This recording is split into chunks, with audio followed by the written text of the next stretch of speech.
Mikrokoren kopurua aztertzerako orduan ikusi dugu nola askotan n faktoriala eta olakoak agertzen zaizkigula. Eta faktoriaekin lan egitea oso desatsegina da. Hori dela eta oso erabilgarria izango dugu hementxe garatuko dugun Stirlingen adierazpena, hause duguna, ez da zenbaki baten faktorian logaritmo nepertarren hurbilketa bat, eta adibidez, logaritmo nepertar n faktoriala da n zenbakia oso handia dugunean, da n logaritmo nepertar n minus n-ren hurbilketa on bat.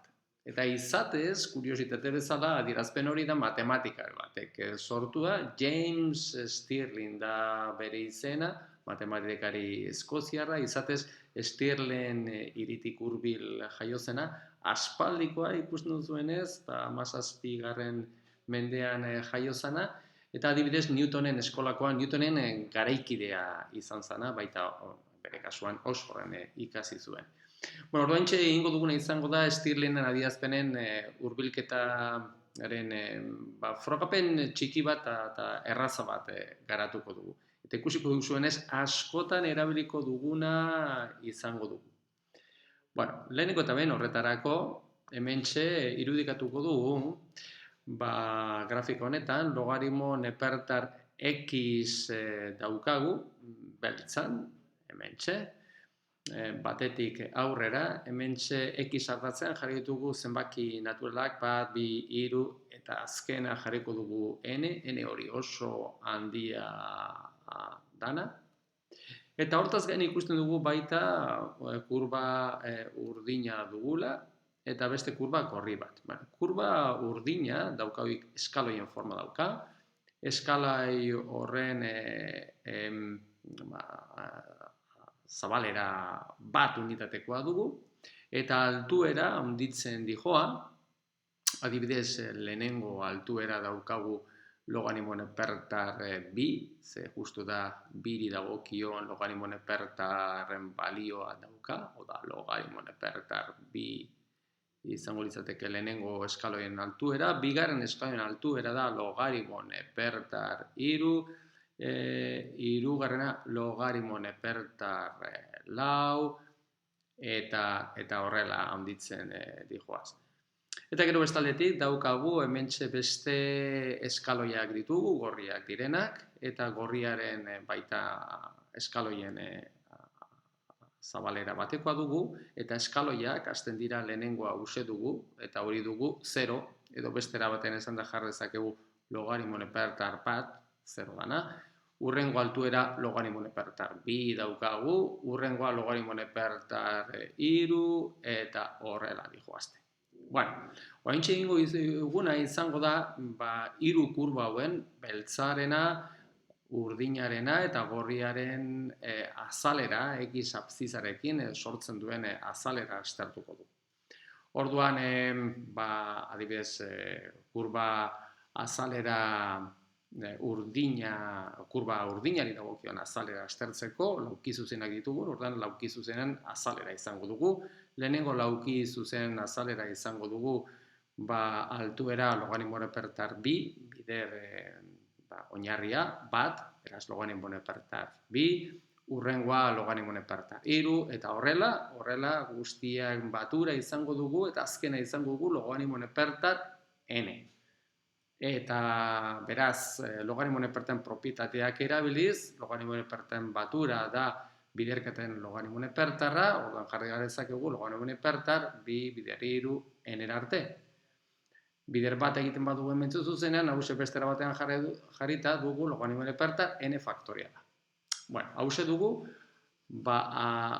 kurba urdinari dagokion azalera. Oin aztertuko dugu kurba gorriari dagokion azalera. Gauza bera dugu, kasu honetan, gertatzen dena, lehenengoari dagokion azalera 0 dugu, edo bestera batean jarrita logaritmo nepertar 1, 0 daukaguna, jarrezagun era honetan, urrengoa logaritmo nepertar 2, ze honen altuera logaritmo nepertar 2 dugulako, eta oinarria batekoa, eta horrela, eta azkena daukaguna da logaritmo nepertar n, ze honen altuera da logaritmo nepertar n minus 1.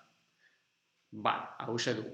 Beraz, berriro, logaritmo honen propietateak erabiliz, hau dugu berdin, eta hementxe barruan geratzen zaiguna da, n-1 faktorial. Beraz, daukagu logaritmo honen n-1 faktorial. Edo n faktorialen funtzioan jartzen badugu, da logaritmo honen n faktorial, kendu behar dugu logaritmo honen hori, beraz, minus logaritmo honen n. Beraz, hau dugu kurba gorriari dagokion azalaren adierazpena. Ikusten duzuenez, kurba urdinari dagokiona, baina txikiagoa. Eta azkenik oraintxe aztertuko dugu zein den kurba beltzari tartean egongo dana, kurba beltzari dagokion azalera. Hortxe bere kurba daukagunez, hause logaritmo honen isa daukagunez, egingo duguna integrala, azalera azken finean guzti honen azalera aztertzeko, egingo dugu integrala, nondik nora, batetik, n-era, logaritmo honen isa. Horren integrala badakigu egiten, isa logaritmo honen isa minus isa, batetik n-era, jartzen dugu limiteak, hause da geratzen zaiguna, n oso handia dugunez, orduan bateko hause nolabait arbuiaten dezakegu n-erekin alderatuta, eta geratzen zaiguna adierazpena hause dugu. Orduan, hiru azalera daukagu, urdina, gorria, eta kurbari beltzari dagokion azalera, eta, haien arteko erlazio bat dugu, ze kurba gorriari dagokion azalera, da kurba beltzari dagokion azalera baino txikiagoa, eta hause aldiz, baita da, kurba urdinari dagokion azalera baino txikiagoa. Orduan erlazio hause batzen baditugu, hause da daukagune adierazpena, jartzen badugu, bakoitzari dagokion adierazpena, orduan erlazio hause daukagu. Eta gure kasua bada aztertzea ze gertatzen den n oso handia denean, adibidez ikusten badugu, logaritmo n honekin alderatuta, n oso handia denean, hau arbuiagarria izan daitekenez, orduan ikusten dugunez, hementxe daukagu adierazpen bat, eta adierazpen hori dago, logaritmo n faktorien tartean, beraz, hau beraz zer da logaritmo n faktorien hurbilketa bat. Eta, lortzen dugu Stirliren adierazpena, n hori bai, n oso handia denean, oso erabilgarria dugu n faktoriala n-en funtzioan jartzeko berriro mikrogoeren zenbaketan egiterako orduan askotan agertzen delako eta faktoreekin lan egitea oso desatsegina delako.